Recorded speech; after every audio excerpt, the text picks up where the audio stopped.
kami dengarkan. Berkati kami Tuhan, curahkan Roh Kudus-Mu agar kami boleh mengerti akan kebenaran dari firman-Mu. Dalam nama Tuhan Yesus kami berdoa. Amin.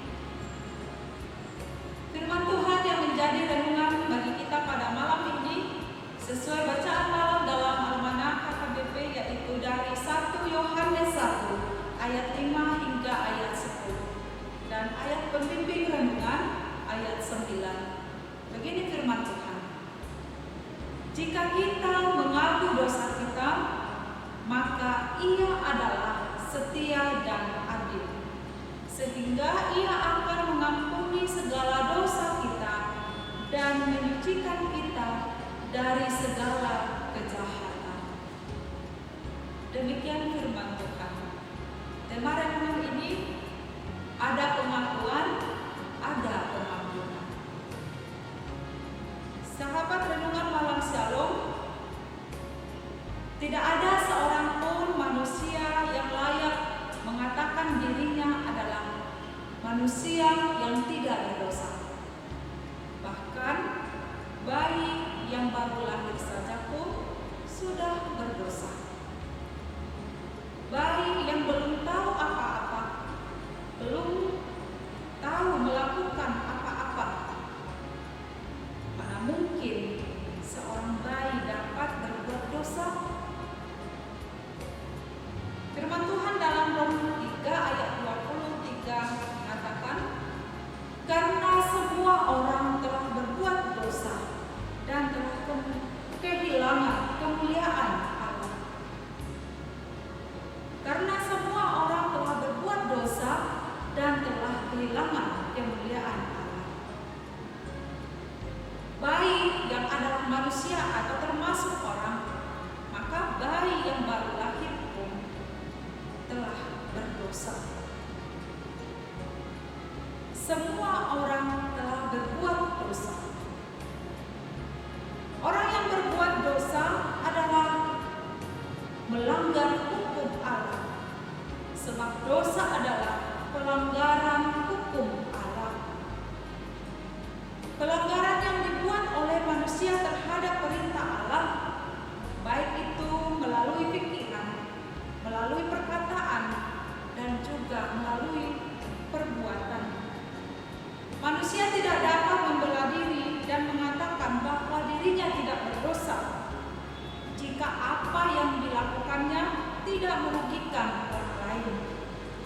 Sekali lagi, dosa bukanlah pelanggaran kepada sesama manusia.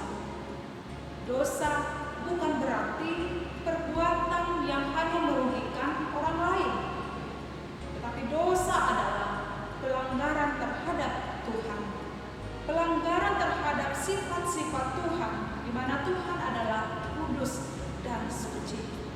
Jadi dosa itu adalah pelanggaran akan sifat-sifat Tuhan. Karena itu, seseorang yang menjadikan dirinya bercela, membuat dirinya cemar, ia telah berbuat dosa. Ada beberapa contoh dosa dalam kehidupan manusia.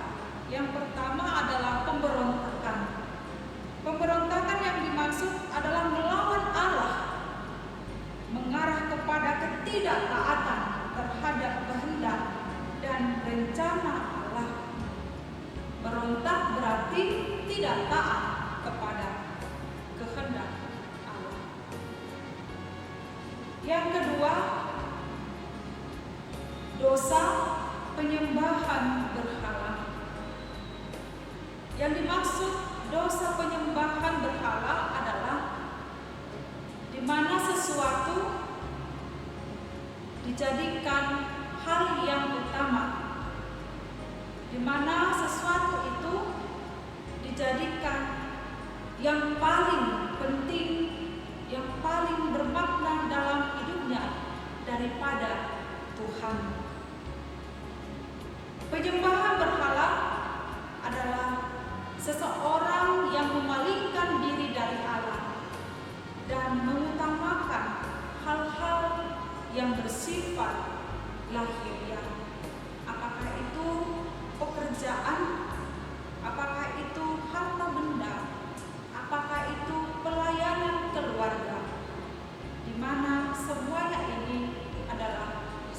sesuatu yang paling utama dibandingkan daripada Tuhan. Dosa yang ketiga adalah tindakan amoral, yaitu hidup yang selalu menuruti hawa nafsu. Selanjutnya yang keempat, dosa kesombongan, yaitu hidup yang berpusat kepada diri sendiri, egosentris.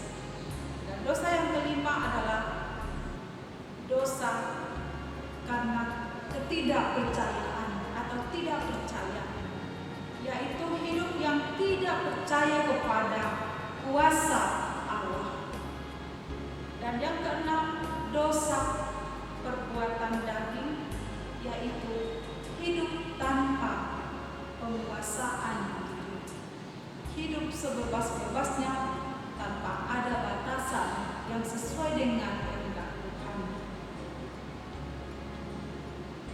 Apa yang menjadi konsekuensi daripada dosa itu? Upah dosa adalah hukuman. Upah dosa adalah maut atau kematian. Manusia tidak dapat menyelamatkan dirinya sendiri dari hukuman dan kematian. Lalu bagaimana manusia untuk dapat selamat? Manusia adalah orang berdosa dan musuh Allah. Karena itu manusia harus hidup berdamai dengan Allah dan meminta ampun kepada Allah. Keselamatan dan pengampunan telah disediakan Allah, tetapi harus melalui proses pengakuan. Tidak ada dosa yang dapat diampuni tanpa sebuah pengakuan. Pengakuan yang dimaksud yaitu yang pertama, pengakuan akan dosa-dosa kita. Pengampunan dosa hanya dapat terjadi melalui sebuah pengakuan. Jika kita mengaku dosa kita, maka Ia adalah setia dan adil, sehingga Ia akan mengampuni segala dosa kita dan menyucikan kita dari segala kejahatan. Pengampunan tidak dapat terjadi secara otomatis, tetapi harus melalui sebuah pengakuan secara pribadi. Oleh sebab itu, setiap kali kita jatuh ke dalam dosa, maka setiap kali itu juga kita perlu meminta ampun kepada Tuhan. Pengakuan dosa harus membawa kita kepada pertobatan, artinya tidak mengulangi dosa lagi. Pengakuan yang kedua adalah pengakuan kepada Yesus Kristus yang adalah pengantara kita kepada Allah Bapa untuk dapat berdamai dan diperdamaikan dengan Allah Bapa.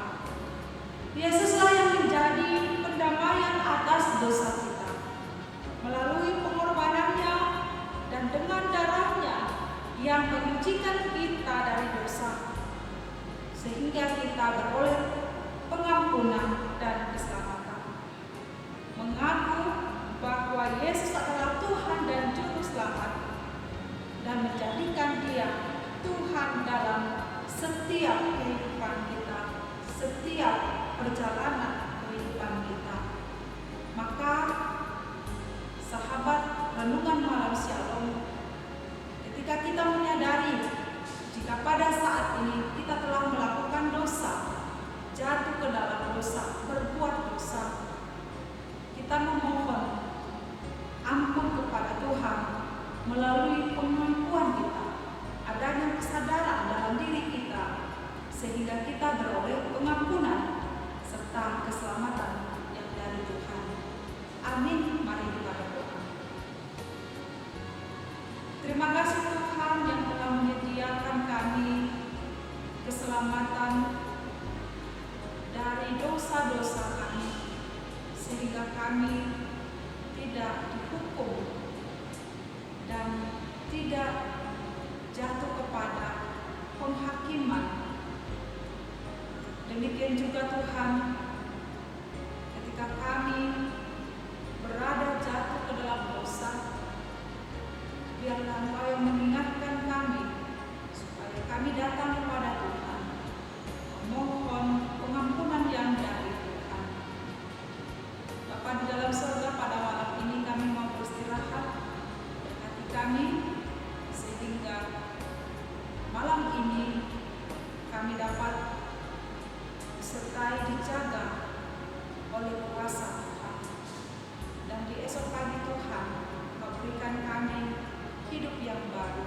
mensyukuri atas berkat Tuhan. Dalam nama